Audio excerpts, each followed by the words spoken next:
Assalamualaikum warahmatullahi wabarakatuh.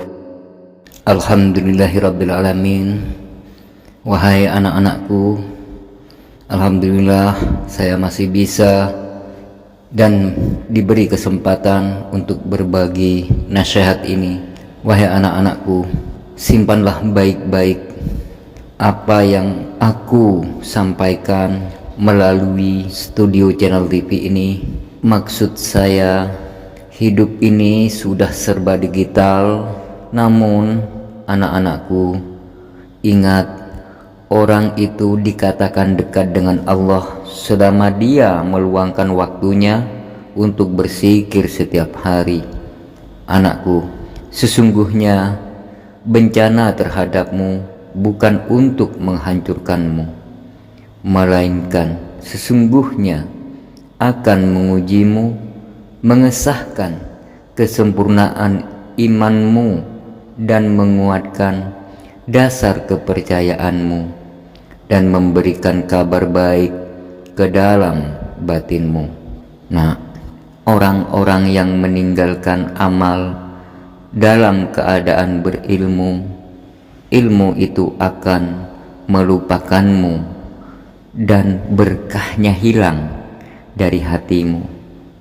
Wahai anakku, orang bisa dikatakan bodoh apabila orang itu tidak mau mensyukuri hal kecil. Mana mungkin dia bisa mensyukuri yang hal besar?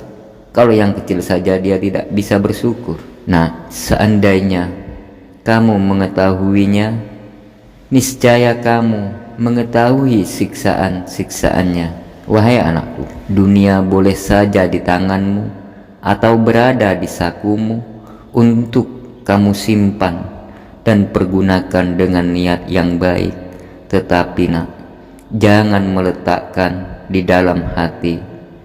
Engkau boleh menyimpannya di luar pintu hati, tetapi jangan memasukkan ke dalam pintu, karena hal itu tidak akan melahirkan kemuliaan bagimu nak. Maksud saya, janganlah kamu menjadi budak dunia. Jangan simpan harta bendamu di dalam hatimu, maka simpanlah akhlakmu dalam hatimu. Wahai anakku, sabar adalah suatu ketentuan hanya positif yang mendorong jiwa untuk menunaikan kewajiban. Selain itu, sabar adalah suatu kekuatan baik di dunia, karena kesabaran itulah yang menjadi jalanmu, titianmu mencapai ridhanya Allah Subhanahu wa ta'ala. Wahai anak-anakku, janganlah kamu menjadi orang yang berlisan, yang pandai bersyukur, tetapi hatimu berpaling dari hak yang datang kepadamu. Memang demikianlah kebanyakan orang zaman sekarang.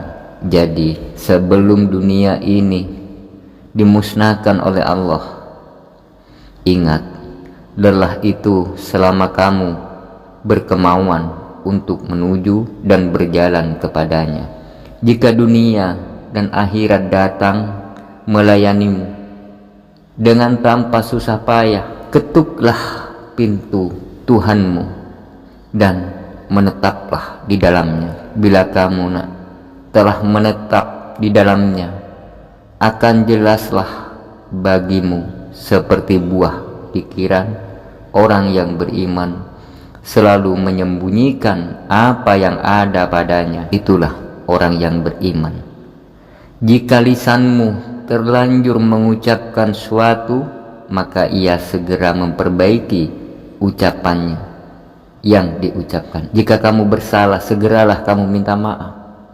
Jika kamu merasa benar, maka kamu jangan merasa benarnya sendiri, karena apabila kamu merasa benar, maka orang itu adalah orang yang paling tidak benar, karena kebenaran itu hanya Allah yang tahu. Wahai anakku, berusahalah menutupi apa yang telah lahir dan mohon maafan. Terkadang kamu meminta pertolongan kepadanya dengan menentangnya kekafiran. Wahai anakku, Kefakiran adalah tidak punya sesuatu yang dibutuhkan, dan jika tidak membutuhkan suatu maka dinamakan kaya. Apa maksudnya? Begini wahai anakku, jika kamu bersyukur saja tidak, apalagi beristighfar. Kalau kamu mengharapkan syafaat, maka perbaikilah akhlakmu. Jangan hanya pandai bersolawat tapi akhlakmu tidak benar. Mana mungkin kamu mendapatkan syafaat sedangkan pemilik syafaat akhlaknya sangat baik. Paling tidak kita mencontohkan sedikit demi sedikit. Wahai anakku, janganlah kamu takut kepada makhluk dan janganlah kamu berharap kepada mereka, karena hal itu menunjukkan betapa lemahnya imanmu.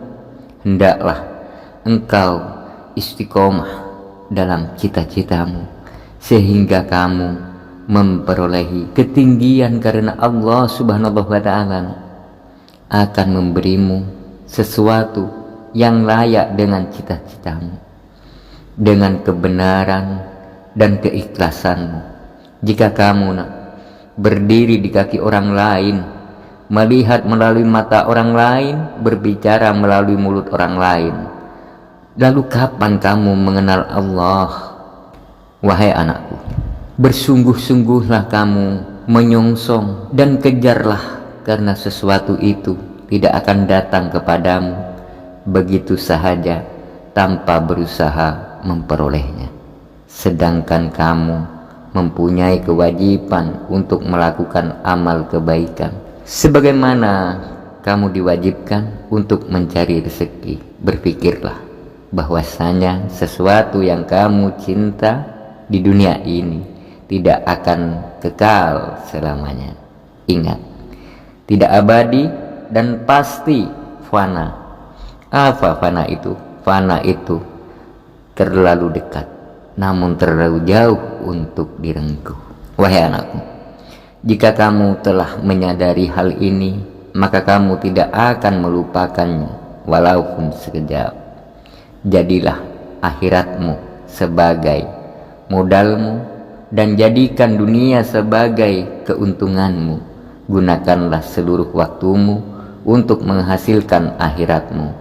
Lalu apabila dari waktu itu ada sedikit yang masih tersisa, maka gunakanlah untuk berusaha dalam urusan duniamu dan mencapai penghidupanmu. Wahai anakku, janganlah kamu menuntut suatu kepada seseorang, dan jika kamu mampu untuk memberi dan tidak mengambil, maka lakukanlah. Kamu melayani dan kamu tidak meminta dilayani oleh orang lain, maka lakukanlah.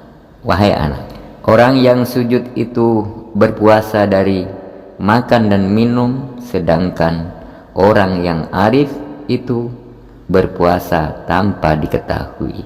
Wahai anakku, nasihatilah dirimu sendiri terlebih dahulu, barulah kemudian menasihati orang lain.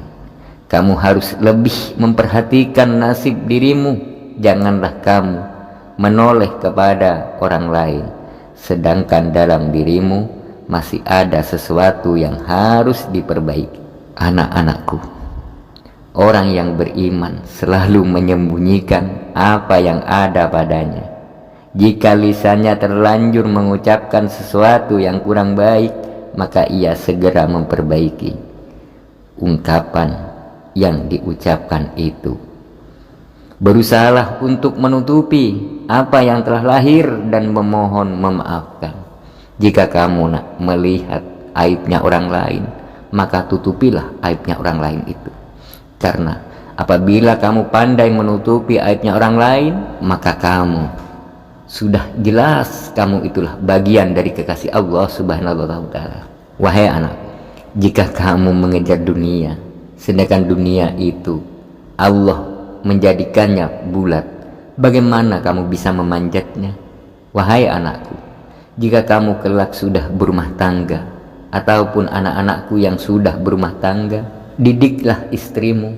Jika istrimu tidak mau untuk didiknya, maka keputusan itu ada padamu. Maukah kamu hidup kekal di nerakanya Allah karena hanya seorang istri? Na'udzubillahi min dzalik. Wahai anakku, jadilah kaum Adam yang berdiri tegak seperti alif, namun bersujudlah seperti mim. Lalu ulurkan tanganmu untuk istrimu, jadilah seperti lam. Hanya itu yang aku sampaikan, nak. Nasihat ini semoga menjadi nasihat dari dunia sampai ke akhirat. Akhirnya kita sampai ke negeri yang sesungguhnya, yaitu surganya Allah subhanahu wa ta'ala. Amin ya rabbal alamin.